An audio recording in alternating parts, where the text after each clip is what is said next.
Fill in the blank 29. Question is, the reckless young man was blank for the debts incurred by him. Options are audacious, suspicious, liable, reliable.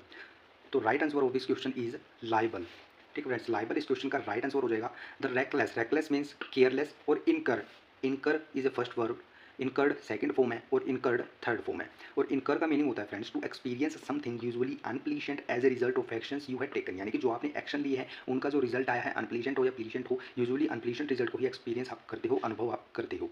फिर उसके बाद है to be made to loss money और have to pay a charge, यानी कि किसी को किसी के लॉस मनी का, यानी कि किसी के पैसे गंवाने का कारण बनना, किसी के मनी लॉस का कारण बनना, या फिर किसी को कोई चार्ज पे करने का कारण बनना।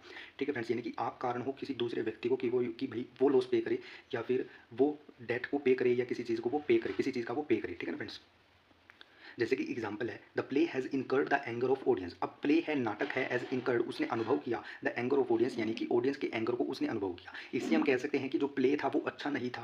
ठीक है ना, जिसकी वजह से ऑडियंस को गुस्सा आया और उसका अनुभव किसको करना पड़ा, प्ले के लोगों को, यानी कि जो नाटक करने वाले लोग थे, एक्टर वगैरह जो भी थे, उनको उस चीज़ का एक्सपीरियंस करना पड़ा। ठीक है फ्रेंड्स, फिर उसके बाद है the client will remain liable for any loss incurred by the contractor. अब जो क्लाइंट है ना वो विल रिमेन लाइबल फॉर, यानी कि वो ही रिस्पॉन्सिबल रहेगा। अब लाइबल फॉर का मीनिंग होता है फ्रेंड्स रिस्पॉन्सिबल फॉर, जिम्मेवार होना किसी चीज़ का। Liable for means responsible for. अब वही यानी कि the client will remain liable for, वो ही जिम्मेवार रहेगा एनी लॉस, किसी भी लॉस के लिए इनकर्ड बाय द कॉन्ट्रैक्टर। जो भी कॉन्ट्रैक्टर को लॉस होगा ना उसका रिस्पॉन्सिबल कौन रहेगा, क्लाइंट रहेगा। यानी कि कॉन्ट्रैक्टर ने made to loss money by client, यानी कि जो कॉन्ट्रैक्टर था लॉस उसको हुआ, लेकिन उसकी वजह से कौन रिस्पॉन्सिबल बना, इस लॉस को पे करने के लिए क्लाइंट रिस्पॉन्सिबल बना। ठीक है फ्रेंड्स, फिर हमारा यहाँ पर वर्ड है ओडासियस। ओडासियस का मीनिंग होता है फ्रेंड्स बहादुर, ब्रेव। ठीक है फ्रेंड्स, ओडासियस ये एडजेक्टिव है, ओडासियसली एडवर्ब है, ओडासियसनेस नाउन है। इसके सिनोनियम होते हैं फ्रेंड्स गालंट और वेलोरस। ठीक है फ्रेंड्स, ओडासियस का मीनिंग होता है ब्रेव, इसके सिनोनियम होते हैं फ्रेंड्स गालंट और वेलोरस। फिर है फ्रेंड्स रिलायबल, एडजेक्टिव है, रिलायबली एडवर्ब है, रिलायबिलिटी नाउन है। Someone that can be trusted और बिलीव, यानी कि किसी पर विश्वास किया जा सके, किस पर ट्रस्ट किया जा सके, वो व्यक्ति क्या होता है, वो व्यक्ति होता है रिलायबल।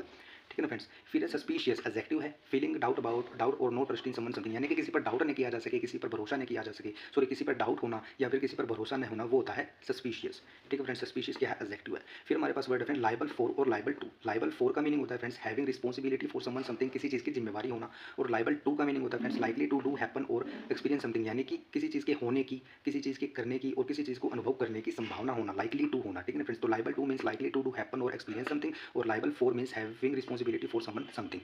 तो इस सेंटेंस में हमारे पास फ्रेंड्स क्या है कि इस सेंटेंस में वाज ब्लैंक फोर है, उसके बाद फोर है। अब सस्पिशियस ऑफ होता है, ओडाशियस के साथ प्रीपोजिशन नहीं आती है, लाइबल के साथ टू आती है, लाइबल के साथ टू भी आता है और लाइबल के साथ फोर भी आता है। और यहाँ पर रिस्पॉन्सिबिलिटी की बात की है तो हमारा यहाँ पर लाइबल का आंसर जो है वो बिल्कुल सही हो जाएगा, और रिलायबल के साथ प्रीपोजिशन नहीं आती है। ठीक है ना फ्रेंड्स।